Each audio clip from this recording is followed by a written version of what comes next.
Good morning, everyone. I am Mrs. Parvati Kumari. Today is 8th day of online class for IAS second year students. बच्चों, पिछले class में मैं बौद्ध धर्म में बुद्ध के अष्टांगिक मार्ग यानी सांसारिक जीवन में सुखी रहने के लिए महात्मा बुद्ध ने 8 रास्ता बताए हैं। यदि व्यक्ति उन 8 रास्ता को अपना ले तो व्यक्ति सुखी जीवन व्यतीत कर सकता है। अब हम आगे महात्मा बुद्ध के 10 सील या आचरण के बारे में पढ़ेंगे। 10 सील तथा आचरण 4 आर्य सत्यों के साथ साथ निर्वाण अर्थात ज्ञान प्राप्ति के लिए महात्मा बुद्ध ने सदाचार तथा नैतिक जीवन पर भी बल दिया है। उनके अनुसार 10 सीलों का अनुशीलन अर्थात उसके अनुरूप चलना नैतिक जीवन का मूल आधार है। ये 10 सील हैं। पहला, अहिंसा। अहिंसा किसी को नहीं मारना या चोट नहीं पहुंचाना। दूसरा है सत्य। सत्य हमेशा सच बोलना, झूठ नहीं बोलना। तीसरा है अस्तेय अर्थात चोरी न करना, किसी के वस्तु को नहीं छूना। चौथा है अपरिग्रह। अपरिग्रह अत्यधिक धन का संग्रह न करना, यानी जितनी आवश्यकता उतना ही धन रखना चाहिए। अत्यधिक धन कमाने का लोभ नहीं करना चाहिए। पांचवा है ब्रह्मचर्य अर्थात सन्यासी जीवन जीना। छठा है नृत्य व संगीत का त्याग, मनोरंजन का त्याग करना चाहिए। सातवां है सुगंधित पदार्थों का त्याग। सुगंधित पदार्थों का त्याग जैसे इत्र इत्यादि का त्याग करना चाहिए। आठवां है असमय भोजन का त्याग। आठवां असमय भोजन का त्याग, यानी हमें समय समय पर भोजन करना चाहिए। जब कभी भी हम कुछ खाते रहते हैं, ऐसा नहीं खाना चाहिए। नौवां है कोमल सस्या का त्याग। नौवां क्या है? कोमल सस्या का त्याग, यानी शरीर को ज़्यादा आराम नहीं देना चाहिए।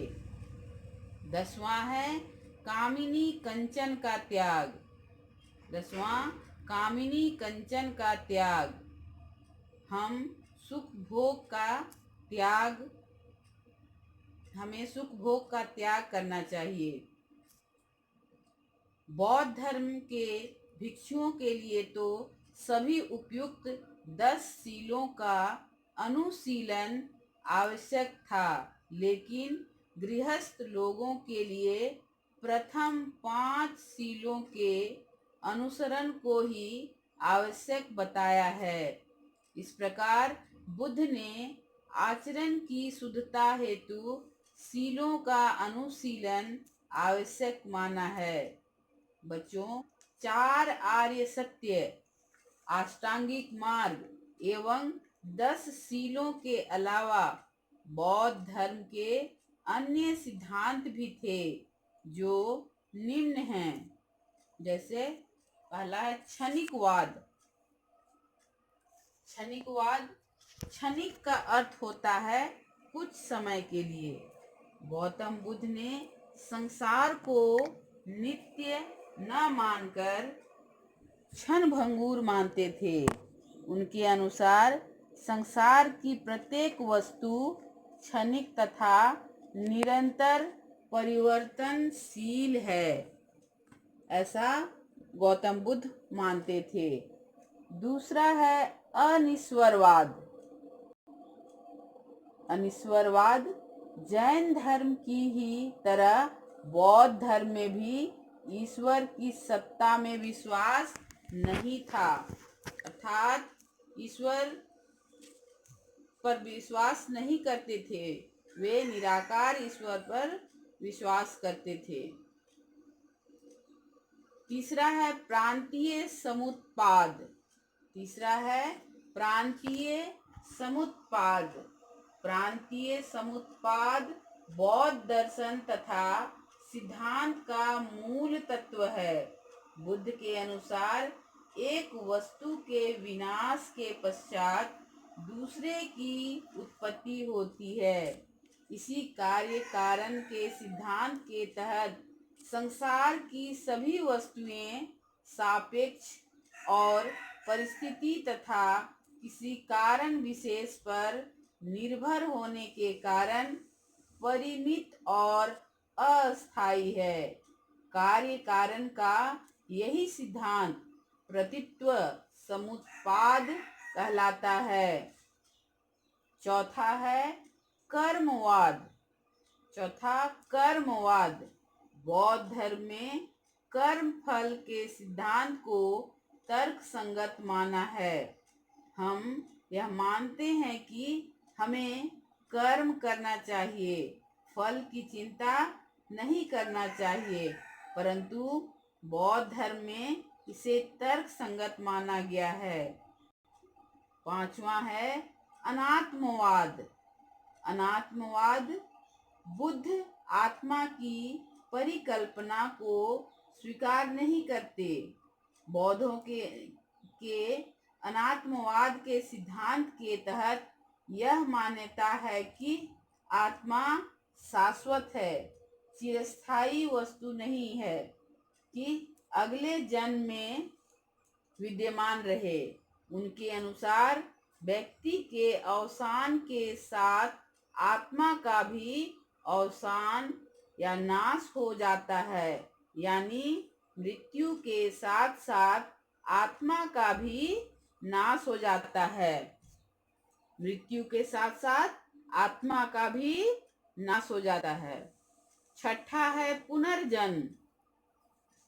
पुनर्जन्म ईश्वर और आत्मा में विश्वास न होते हुए भी बुद्ध का पुनर्जन्म में विश्वास था। उनके अनुसार कर्म फल पुनर्जन्म का कारण तो है, पर कर्म फल को अगले जन्म में भी ले जाने वाला माध्यम आत्मा नहीं है। उन्होंने पुनर्जन्म को भी कार्यकरण नियम द्वारा संचालित माना है। जिस प्रकार पानी में एक लहर उठकर दूसरी को जन्म देकर स्वयं समाप्त हो जाती है, ठीक उसी तरह कर्म फल पुनर्जन्म का कारण होता है। सातवां है जाति प्रथा में अविश्वास। सातवां है जाति प्रथा में अविश्वास। बौद्ध धर्म जाति पाति के भेद को मिटाकर बौद्ध संघ के द्वार सभी जातियों के लिए खोले, अर्थात इस धर्म में को भी जाति के लोग अपना अर्थात इस धर्म को कोई भी जाति के लोग अपना सकते थे। सातवां है निर्वाण। निर्वाण अर्थात ज्ञान की प्राप्ति। बौद्ध धर्म में जीवन का परम लक्ष्य निर्वाण यानी ज्ञान प्राप्ति माना है। जीवन मरण चक्र से मुक्ति ही निर्वाण है। इस धर्म में निर्वाण इसी जन्म में प्राप्त किया जा सकता है, जबकि महापरिनिर्वाण मृत्यु के बाद ही संभव है। अगले क्लास में हम बौद्ध और जैन धर्म में अंतर के बारे में पढ़ेंगे। धन्यवाद।